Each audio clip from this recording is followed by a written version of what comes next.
भाव कर्म सुख दुख नहीं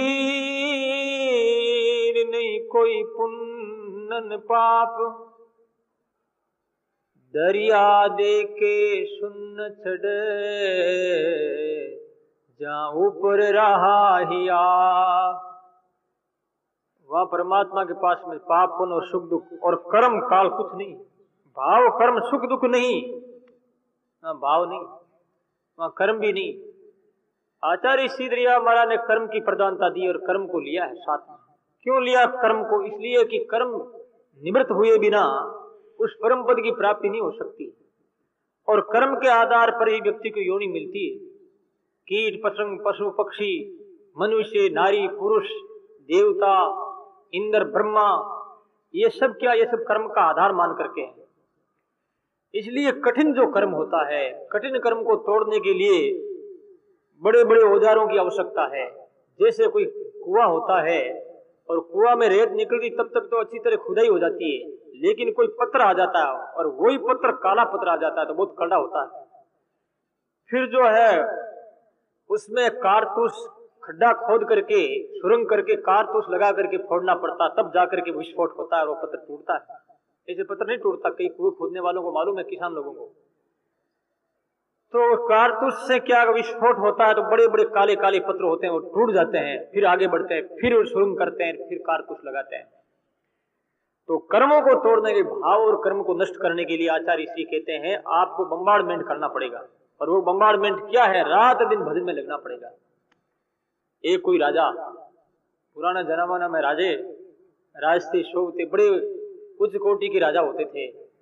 और वो राजा कभी कभी प्रजाओं के भाव जानने के लिए, उनके कर्म जानने के लिए वेश बदल करके, वेश परिवर्तन करके जहां तहां वो घूमते और प्रजाओं के हाव भाव कर्म के बारे में निरीक्षण करते। एक दिन कोई राजा एक जाट के घर आया, शाम का समय था, वेश बदल करके घोड़ा पर बैठा हुआ नीचे उतर गया और जाट के घर में प्रवेश किया। बोला कि चौधरी राम राम। तो चौधरी ने कहा सा राम राम सा, आओ सा बिराजी, बैठे सा। बैठ गए, पलंग ढाल दिया गया, भोजन करवा दिया गया।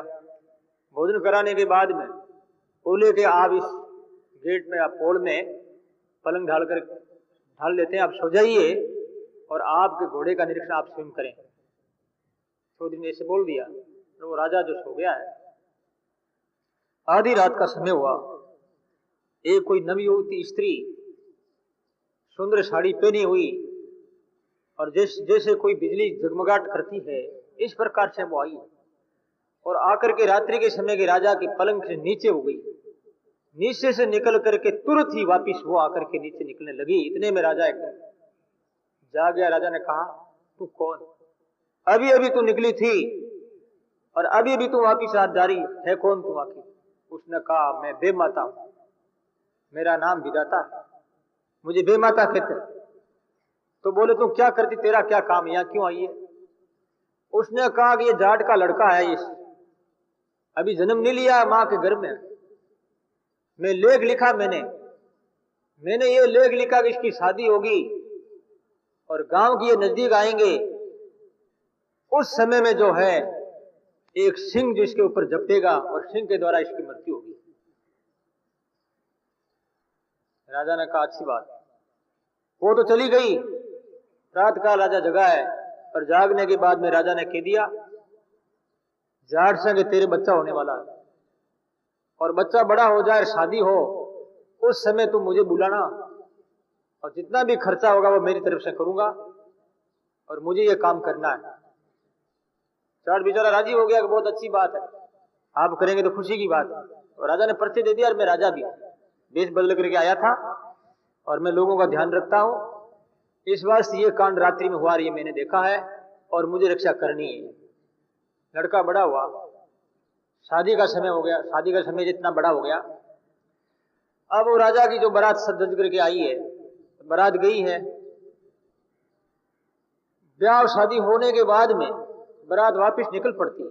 निकल रही है बारात, राजा ने 14 पंक्ति सेनाओं की 14 जो पंक्ति जो लगा दी है, सेना जो है 1 पंक्ति 2 पंक्ति 3 पंक्ति, और कह दिया सैनिकों को कि एक पक्षी, चिड़िया भी, मक्खी भी नहीं आ सकती मेरे पास।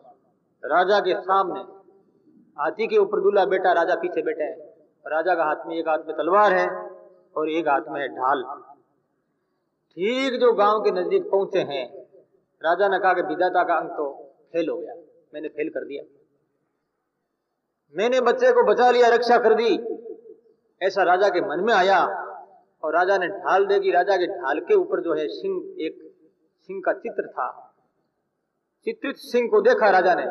देखते ही वो चित्रित सिंह एकदम सिंह का स्वरूप धारण करके और बच्चा को खा करके अंतर ध्यान होकर के वापिस जो है ढाल के ऊपर चित्रित हो गया। बड़ा आश्चर्य हुआ राजा को।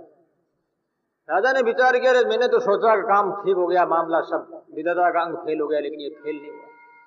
मेरी ढाल के ऊपर ये चित्र था सिंह का, वही सच्चा सिंह होकर के इस बच्चा को खा गया, मार दिया। तो ये ऐसे अमिट कर्म होते हैं, बड़े कठोर कर्म होते हैं, ऐसे कठोर कर्म मिटते नहीं। इसलिए कर्मों को नाश करने के लिए हम लोग भजन करते हैं, परोपकार करते हैं, दान पुण्य करते हैं, अच्छे काम करते हैं, कि किसी प्रकार से कर्मों का क्षय हो। राजा बेचारा घबरा गया। राजा ने कहा, भाई विधाता ने जो बात कही थी बिल्कुल सही बात, मैंने बहुत कोशिश की रक्षा करने की, लेकिन मैं फेल हो गया, क्या करूं। तो इस प्रकार से आचार्य श्री कहते हैं, ब्रह्म में पहुंचने के लिए कर्म कितने हमारे ऊपर जो है आड़े आते हैं, व्यवधान डालते हैं, रोड़ा अटका देते हैं, विघ्न उत्पन्न कर देते हैं, श्रेयांसी बहु विघ्नानी। तो महाराज कहते हैं, जब ब्रह्म को हम पहुंच जाते हैं, उस समय कर्म की डाल नहीं गलती बात। वह भाव, कर्म, काल, सुख, दुख, पाप, पुण्य कुछ भी नहीं, वहां क्या है,